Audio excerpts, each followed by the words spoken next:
must be our goal and our guide.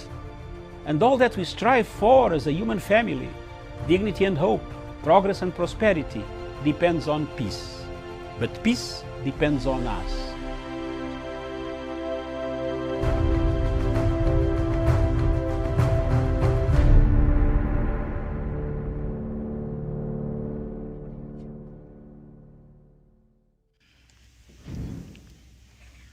Good morning, viewers. Thank you very much. It's Diplomatic Leaks from Punchline Africa Television. Good morning. Viewers, wherever you are across the board, this is the only African television station looking at interests of Africa. What can we do? What are we waiting for to see other things happen when we can stop them? Is the AU able to stop the trigger mechanism that is going to trigger in Somalia? Today, our topic in Somalia is that. Thank you very much. And I believe that each and everybody, any of you who will be listening to this program will understand how the push and the pull in Somalia could end up in a crisis bigger than what we have today. Our panel today is still on Joseph Najama Doc, Dr. Joseph Najama, the legacy friend, Sharon Gitonga, the Miriam back in the general headquarters.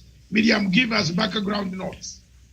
All right, Doc, thank you for that. As we see the push and pull in Somalia, as President Abdullahi Mohammed and Prime Minister Mohammed Hussein Roble are locked in a deepening standoff.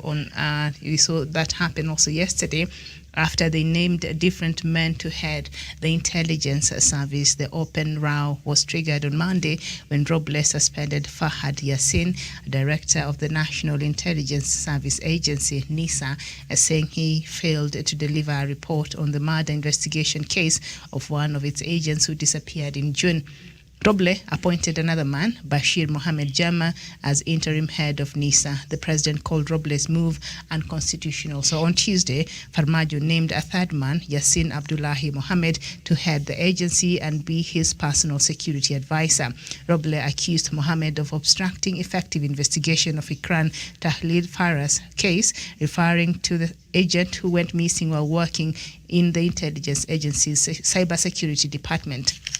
And so we see the confrontation and the push and pull there continue between the Prime Minister of Somalia and the President Mohammed Abdullahi Mohammed, otherwise known as Farmajo. Thank you very much. Miriam, from time and time memorial, we have been very straightforward, telling the people of Kenya that time is coming when Somalia needs help. There are those who dismissed my earlier assertions, and today those assertions are correct. The center in Mogadishu cannot hold. Why? People have been galvanized towards the angle of saying, if the Taliban can do it, we can also do it.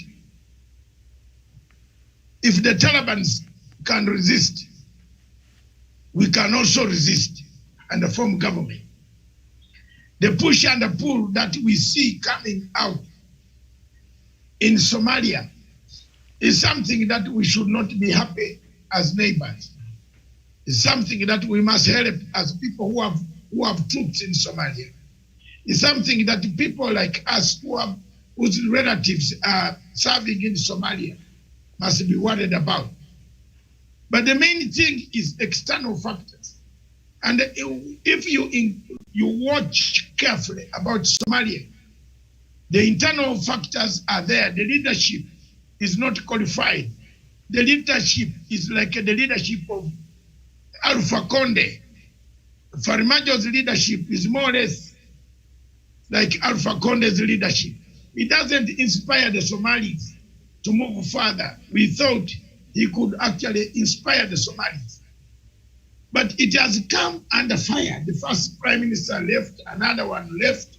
Now this one, they have a quarrel. Is it able do you think elections in Africa can heal the wounds? Or elections in Africa only accelerate the breakup of these countries? My submission, therefore, is it is the election, the type of election, the type of democracy that the Somalis want that is not embedded in the offing. All of the types of democracy and type of governance that people have imposed on the people of Somalia cannot work. It is now time for us to sit back and say, what is our exit strategy on this one? And I hope, Miriam, are we still on plan? Mm-hmm. It is important, yes? Yes, we are. Go ahead. It is important for us to sit back and say, is Somalia starving its own people of democracy, or democracy as prescribed by the foreign powers, Turkey, United Arab Emirates, Qatar? I have told you time and time again that Qatar is the main inspirational mover of Somalia way forward. And those people watching me, wherever they are, if they are not taking this serious, they will find themselves outweighed, outfinished, outmaneuvered by Qatar. Qatar plays a vital role in making sure that Somalia adheres to its own principles of governance. It has the marshal for the money, which is much needed in Mogadishu. It has the marshal of the corruption that is embedded in the government of President Farmaj. That's why the Prime Minister is finding it very difficult to operate. He has come from a technical background that he could normalize and unite the tribes, the clans, to come together, to find a unit of purpose. A country lacking unit of purpose can never be together. That's why you see Uhuru Kenyatta in Kenya is trying to tell you, let's unite, but the people are not listening. The Somalia incident or situation as it stands now, or pull and push.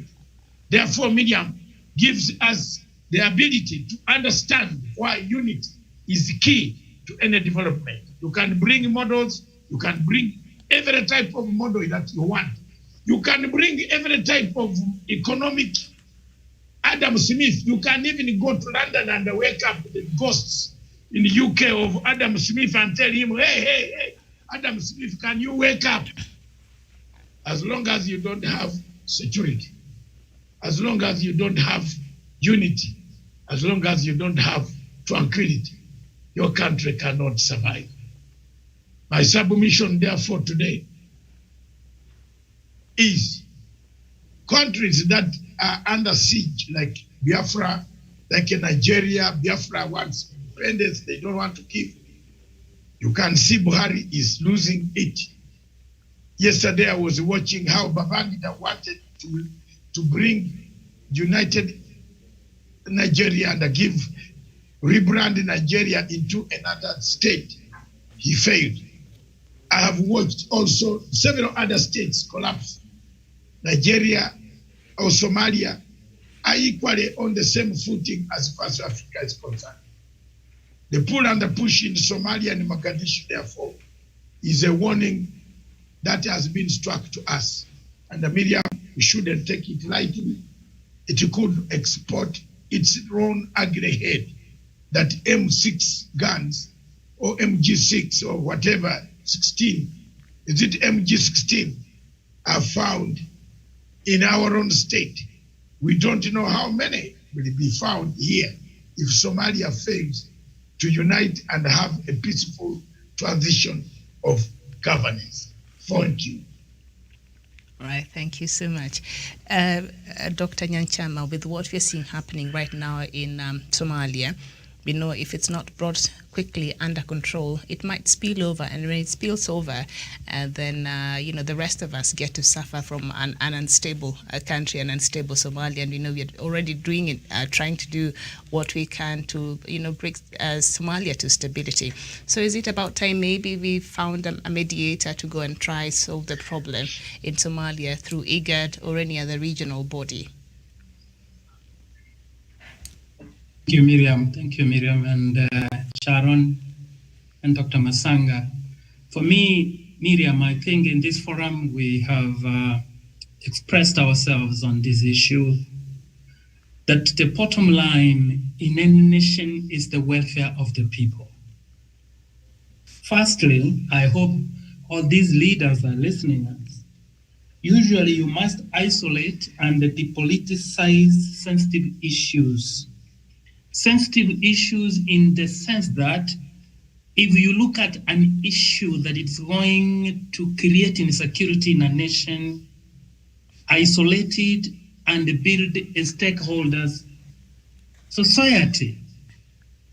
And this is what we encourage Somalia to do, first of all. That's why we have wondered, AU, what is its strategy in mitigating risks of this nature? They are always reactive. From my own perspective, I want to raise it in two critical points. And I hope if they listen, they may gain from it. We appeal to Somalia and those other agencies aiding is to bring it to order in terms of peace. First, build a stakeholder society. A nation belonging, it always belongs to all its people, not just some of them. And this is what Varimacho needs to know. You see how I read somewhere where it says that now Varimacho accepts quitting of Somalia's spine chief. That is Fahad Fasin. But one thing, as the president, he needs to know, Somalia belongs to all its people, not him and his, conspirators to destabilize Somalia.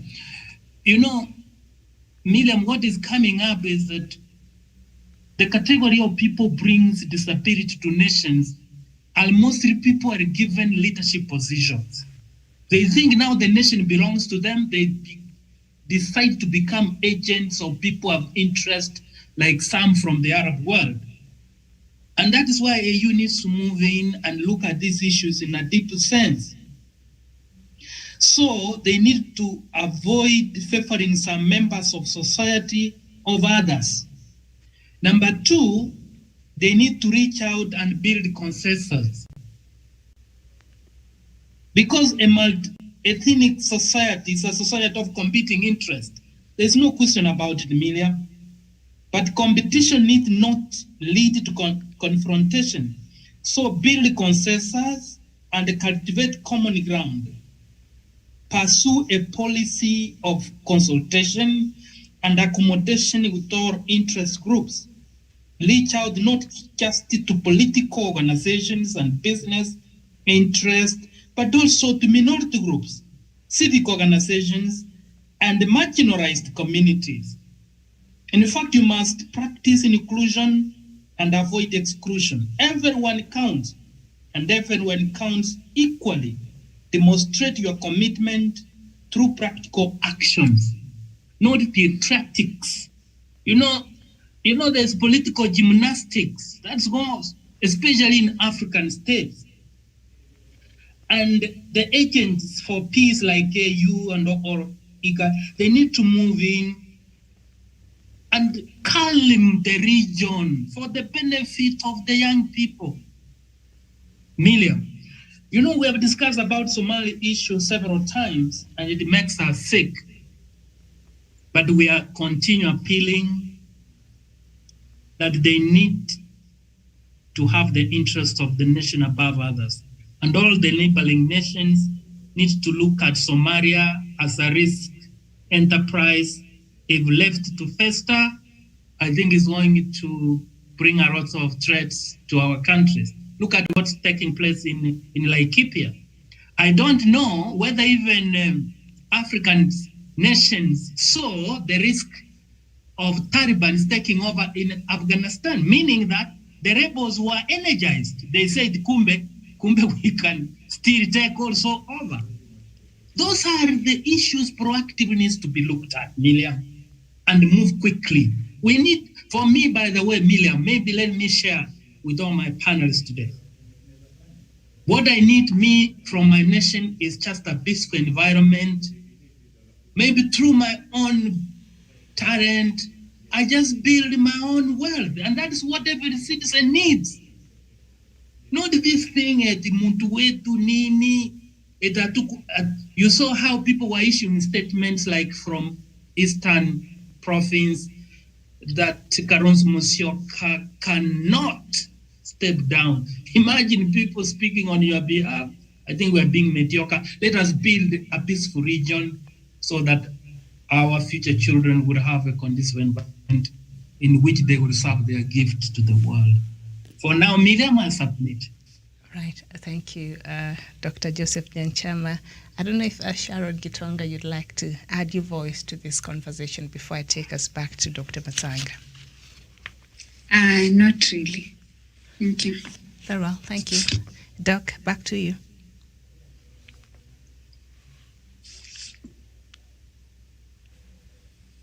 Dr. Matsanga, back to you if you can hear me. Okay. Thank you very much, Miriam, and thank you very much, viewers. We shall not waste much time on this topic. The topic is very clear, straightforward. There is a pull and a push in Somalia. But Kenya needs to find an exit strategy, a convincing exit strategy.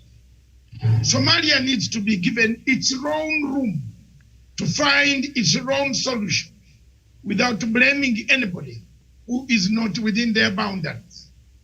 Somalia, therefore, has utilized the chance and misused the alternative of bringing in peace within its areas of Mogadishu and other areas. Somalia, therefore, engages itself in battles that create quite a lot of difficulties. I want to thank you very much that this happens every day. I hope peace will return one day in that region. Thank you. Right, thank you. And that is where we end our show this morning. I'll see you later, 3 p.m. with more news from across the continent. Thank you, Dr. David Matsanga, Dr. Joseph Nyanchama, and our silent contributor, Sharon Gitonga. It has been a pleasure. My name is Miriam Ogutu. I'll see you later. Bye-bye for now.